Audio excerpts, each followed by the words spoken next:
Alright, so this next video is going to be about the Doppler effect, the relativistic Doppler effect. So the equation that we're going to work with is f prime, this is frequency, is equal to f. I'm going to explain this part because this might change. 1 minus u over c divided by 1 plus u over c. Now the signs of this could change. It could be like this. Now I've read the question, so I know what the first part wants. And that's going to be determining if it's moving away from you. So this is for when it's moving away. And we'll see that for part B, when it's moving towards us, so I'll make a note, it could also be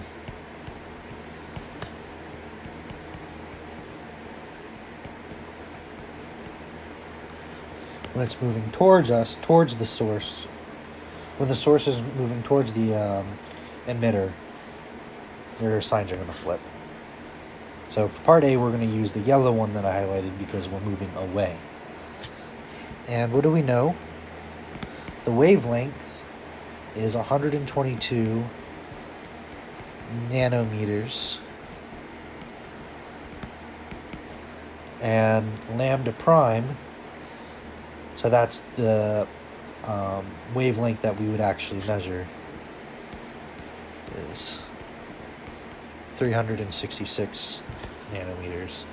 So f prime and f, the way that we work with these is our prime notation is going to be what we would observe from the Doppler effect itself. So that would be the 366. The one without the prime, f, that would be the wavelength. You could think, I guess, from a stationary point of view. That's this guy. Not what we're actually measuring. So you could think of the 122 is before we're considering the Doppler effect, and this is with the Doppler effect. Okay, so we have that. Now, what we're going to do is rewrite frequency as c over lambda prime equals c over lambda 1 minus u over c divided by 1 plus u over c. So that's just the definition of frequency, nothing crazy there. We can divide out by the c. And we're looking for the speed u, that's our reference frame. So lambda divided by lambda prime squared is equal to 1 minus u over c divided by 1 plus u over c. So I multiply the lambda over squared both sides to get rid of the square root. So we have lambda squared over lambda prime squared times 1 plus u over c equals 1 minus u over c. Distributing, we get lambda squared over lambda prime squared plus lambda squared over lambda prime squared times u over c. That's equal to 1 minus u over c. Well, we're trying to solve for u, so I'm going to move everything with u to the left-hand side and anything without u to the right-hand side. So we're going to have lambda squared over lambda prime squared times u over c plus u over c equals 1 minus lambda squared over lambda prime squared. And now I'm going to factor out a u over c.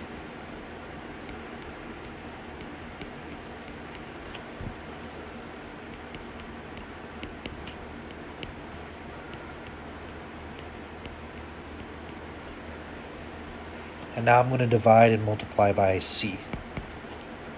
So you have 1 minus lambda squared over lambda prime squared divided by lambda squared over lambda prime squared plus 1. And then this is all times c. And we have all these values, so at this point we can just plug in.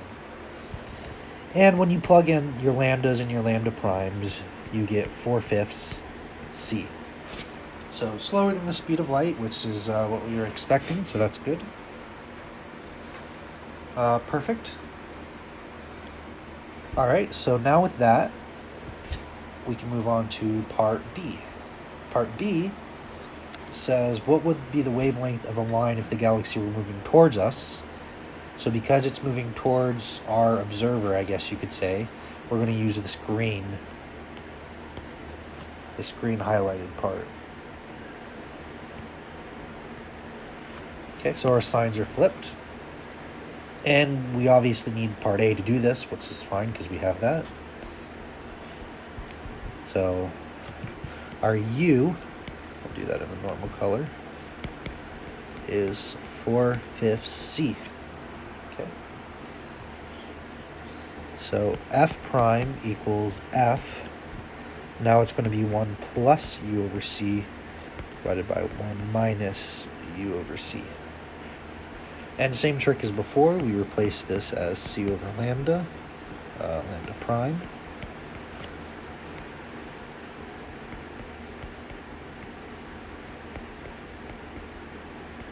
Like this. And the C's again drop. Okay, so we have 1 over lambda prime equals 1 over lambda. This is, so when we plug this in, this C here, so when we plug this in for U, this C will cancel with this. The C will go away. So I'm going to skip that step there, and we'll have 1 plus 4/5 divided by 1 minus 4/5.